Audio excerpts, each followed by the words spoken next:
Hi, my name is Darien Kearney, and this presentation is looking at the impact of performance on pay and player utilization in the NBA.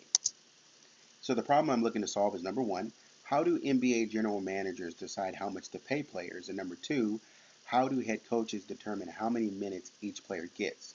So to help answer these questions, I'm researching the impact of performance metrics on salary and minutes played. And while I'm studying this issue in relation to sports, I think this is generally a question about how managers are valuing worker performance in competitive markets. So to be clear, each player plays both offense and defense. These are NBA players strictly, and we note that general managers are the drivers of contract and salary negotiations, whereas head coaches are drivers of minutes played. And in this paper, I approached the test of these hypotheses with panel regression, testing one, the hypothesis that general managers value offensive and defensive performance metrics in decision making, and number two, the hypothesis that head coaches utilize offensive and defensive players who show a propensity for high productivity while in the game. And so my model here is showing my Y sub IT, which is my vector for outcome variables, annual salary and minutes played for player I in time T. My O of IT is a vector of offensive performance metrics. My D of IT is a vector of defensive performance metrics. And then my gamma of IT is my control variable for age. Lastly, my epsilon is my error term and of course my constant. And lastly, I test the hypothesis that general managers value players who impact win probability in a positive way. And so the only change in this particular equation from the last is the focus on my P of IT variable, which is a vector of win probability measures. My data covers the years 2001 to 2021, only using NBA players again. My performance statistics come from basketballreference.com. My player salaries are pulled from hoopshype.com, and I matched these two data sets on player name and player year, whereas I found that some observations were removed on my part due to the inability to reconcile players with similar names or special accents on the names within the time frame of the project. So in our results for our first hypothesis, we regressed offensive and defensive variables together against salary and found that offensive assists seem to have the largest per unit impact on salary, and defensively, blocks seem to have the largest per unit impact on salary. And looking at our second hypothesis, we also regressed offensive and defensive variables together against minutes played, finding that offensive rebounds have the largest per unit impact on minutes played, while steals have the largest per unit impact on the minutes played defensively.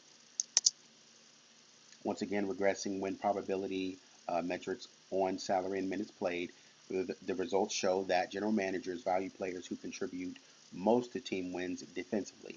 But offensively, the offensive plus minus score has the largest per unit impact on salary. And in terms of minutes played, we're seeing the same story in that defensive win shares and offensive plus minus score have the largest per unit impact on minutes played.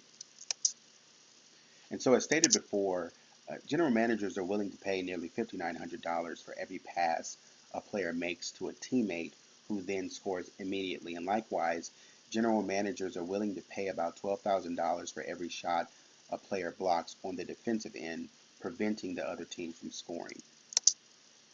And in terms of minutes played, we see that coaches are willing to play individuals who are more likely to grab offensive rebounds. That's where offensive player shoots the ball, misses, and their teammate retrieves the ball and passes it back for another opportunity to score. But on the defensive end, we see that head coaches give considerably more minutes to players who are able to create turnovers through defensive steals. And in this particular case, I'm noting the R squared because our regression tells us that these results are highly predictive of what factors impact minutes played. And so in terms of win probability metrics, we're seeing that players who are able to contribute to more wins through their defensive efforts will earn an additional $1.05 million on an annual basis. Likewise, players who are able to contribute to the net score offensively in a positive way while they are in the game, they're able to earn an additional $589,000. And in terms of minutes played, head coaches are rewarding players an additional 403 minutes on an annual basis for their ability to contribute to wins through their defensive efforts. And for players who are able to make a positive impact offensively on the net score while they're in the game, they can earn an additional 105 minutes of playing time annually. And we also note the the regression score here, or the R squared, I'm sorry, here in the relationship between defensive win shares and minutes played. And here are my sources. And before I go, I just want to say thank you to the awesome ladies at Research in Color for this opportunity.